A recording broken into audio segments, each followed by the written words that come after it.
because I don't necessarily have a problem with people trying to, you know, utilize mechanics in interesting ways or even game-breaking ways, but understand that if you try something game-breaking, it might not break in the way you're hoping, and it might break you, so...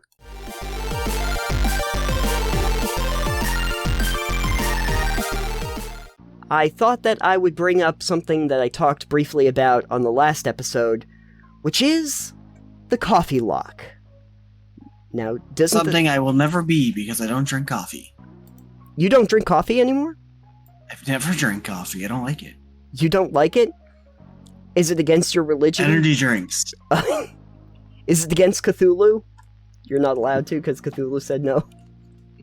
Just don't like coffee. Don't like Anyways, coffee. Coffeelock and loaded. Yeah, Coffeelock. So, I thought it would be useful to actually go over what a Coffeelock is, which is basically a little bit of a game-breaking thing that happened in Dungeons and Dragons and got a little attention. If you're looking for an animated spellbook, I'll try to link the Z-Best video.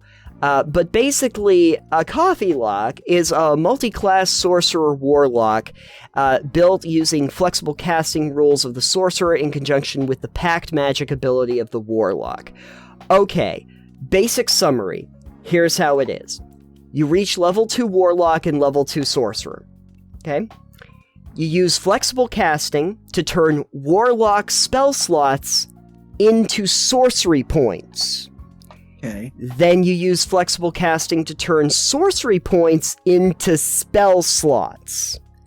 Then you take a short rest to refresh the warlock spell slots. Then you return to step 2 without taking a long rest. So, on a short rest, you'll get back your warlock spell slots. Flexible casting can turn them into sorcery points. Sorcery points can give you more spell slots. Short rest, you get your warlock spell slots back so that you can convert them into like sorcery spell points over and over again. And as long as you don't take a long rest where it would just reset your spell points altogether, you essentially can build yourself unlimited spell slots. Okay, but now you're just resting all day. Yes. Back to back to back to back.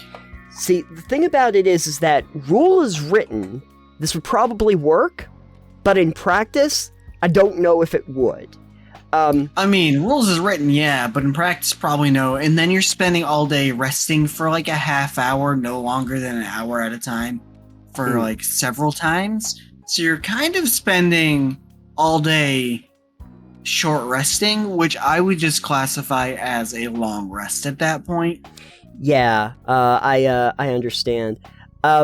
So Jeremy Crawford actually talked about this at one point.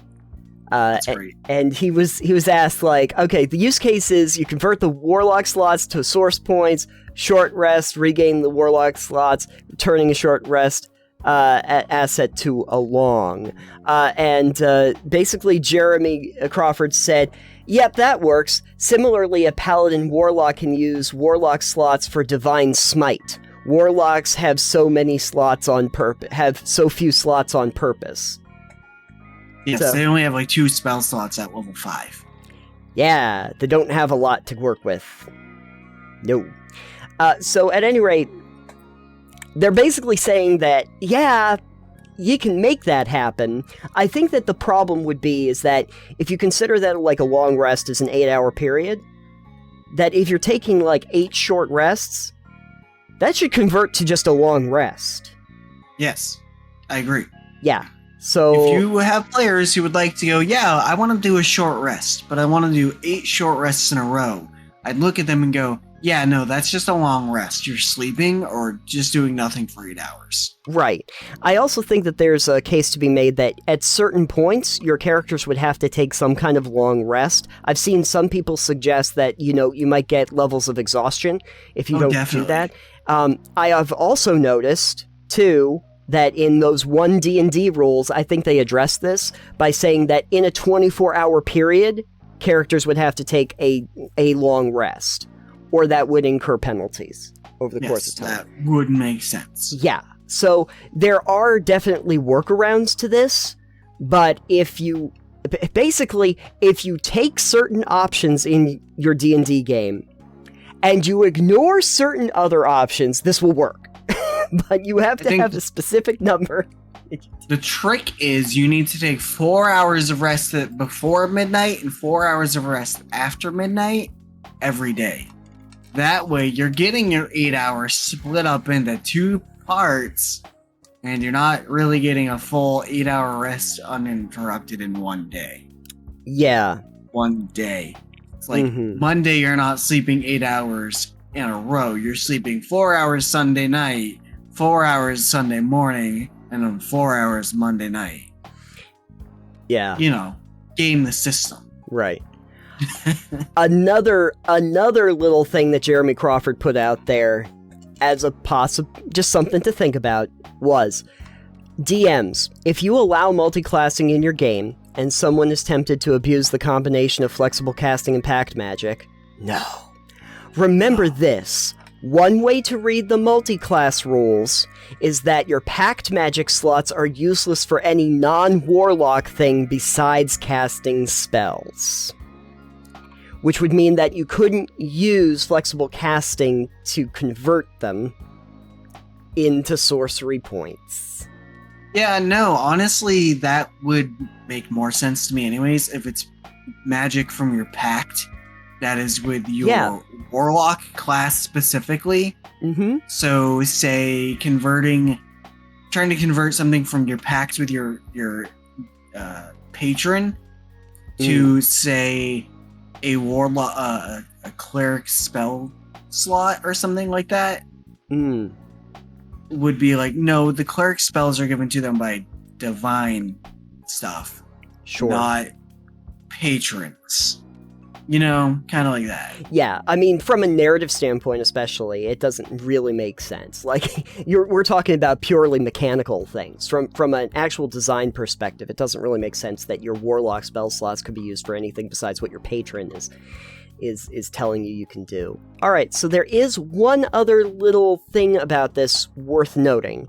One more thing, yeah, about long rest rules.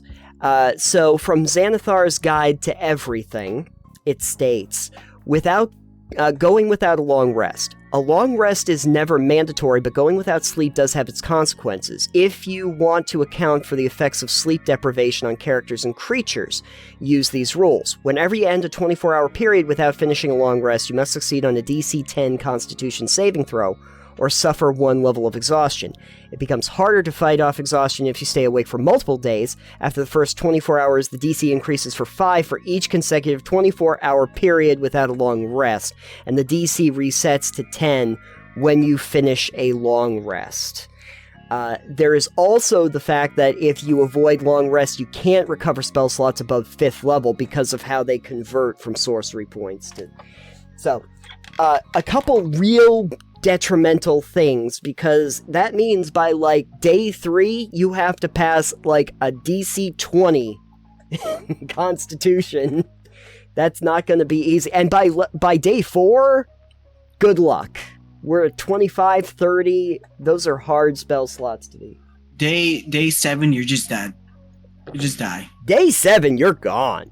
Yeah, because if you go without sleep for a week, you're just you die. Yeah, in real life. Yeah, those levels of exhaustion are going to really stack up fast if you aren't getting those saving throws. You better have a really good constitution and some massive inspiration. But I think in one D&D, like I was saying before, they literally were just yeah, you gotta take a long rest or there's gonna be problems. Straight up.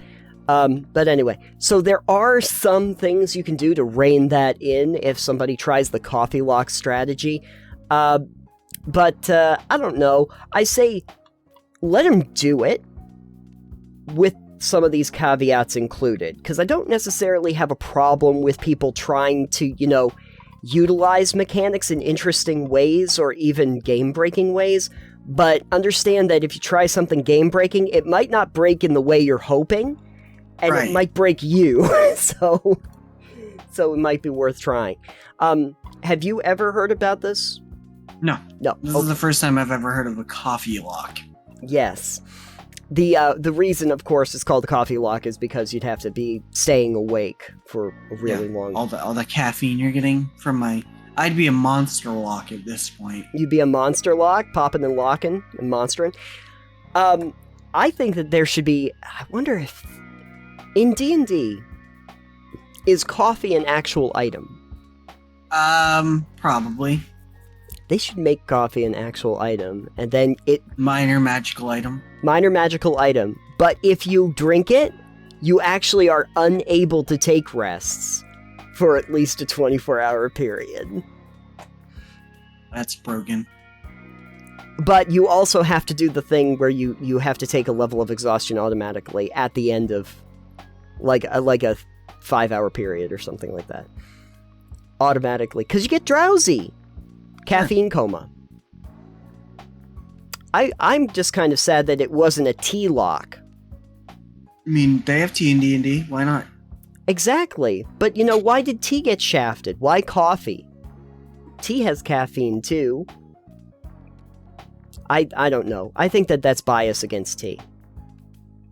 And since I am currently wearing a Kermit shirt, Kermit is very, very upset at the moment that tea is not being fully represented in this scenario. Sounds like it. Yeah.